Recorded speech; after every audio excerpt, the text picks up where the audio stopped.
বিশ্রামগঞ্জ নগর পঞ্চায়েত ঘিরে সংঘাত, বিজেপির সরকার ও তিপ্রা মথার দ্বন্দ্ব প্রকাশ্যে। ত্রিপুরার শাসক জোট এনডিএ শরিক বিজেপি পরিচালিত রাজ্য সরকার এবং তিপ্রা মথা পরিচালিত Tripura tribal areas autonomous district council প্রশাসনের মধ্যে মতবিরোধ প্রকাশ্যে এসেছে বিশ্রামগঞ্জ নগর পঞ্চায়েতকে ঘিরে। নবঘোষিত নগর পঞ্চায়েতের আওতায় ষষ্ঠ তফসিলভুক্ত এলাকা অন্তর্ভুক্ত করা হয়েছে বলে অভিযোগ তুলে তিপ্রা মথা একে টিটিএ-এডিসির ক্ষমতা ও জমির ওপর অবৈধ হস্তক্ষেপ হিসেবে আখ্যা দিয়েছে। টিটিএ-এডিসি নির্বাচন সামনে রেখে এই বিতর্ক রাজনৈতিক মহলে নতুন উত্তাপ তৈরি করেছে এবং জোটের শরিকদের মধ্যে ক্রমবর্ধমান অবিশ্বাসের ইঙ্গিত দিয়েছে বলে মনে করছেন পর্যবেক্ষকেরা।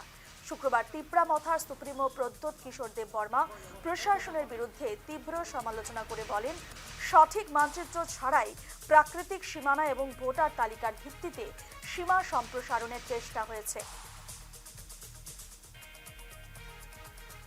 त्रिपुरा इतना साल जो शासन रहा, फर्स्ट नोटिफिकेशन केम इन 2012 अंडर कम्युनिस्ट रूल, और आज कम्युनिस्ट का पॉलिसी अगर कुछ लोग इस स्टेट गवर्नमेंट को आगे ले जाएंगे तो इसमें बहुत क्लियर है कि हमने सरकार बदल दिया लेकिन थॉट प्रोसेस नहीं बदला। एंड इसको अगर आपको काउंटर करना है तो हमको लीगली काउंटर करना पड़ेगा। हम पब्लिक को अपील करते हैं कि भावुक ना हो, इमोशनल ना हो, और यहाँ में इस आधार में डिवाइड भी ना हो बिटवीन तिपरासाज एंड बंगालीज। ये गलती एडमिनिस्ट्रेशन का है, इसमें कोई जाति या धर्म नहीं है। हम लीगली फाइट करेंगे और मैं पब्लिक को बोलता हूँ कि हमारे संग रहे, हमें सपोर्ट करें।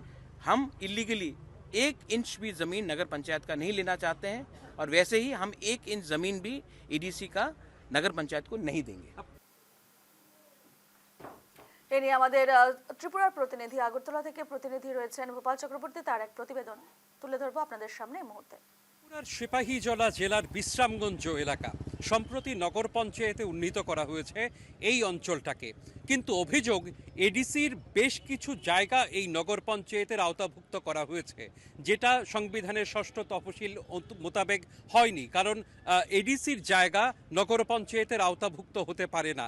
এ নিয়ে গত বেশ কয়েকদিন ধরেই কার্যত রাজ্য রাজনীতিতে জল ঘোলা হচ্ছিল।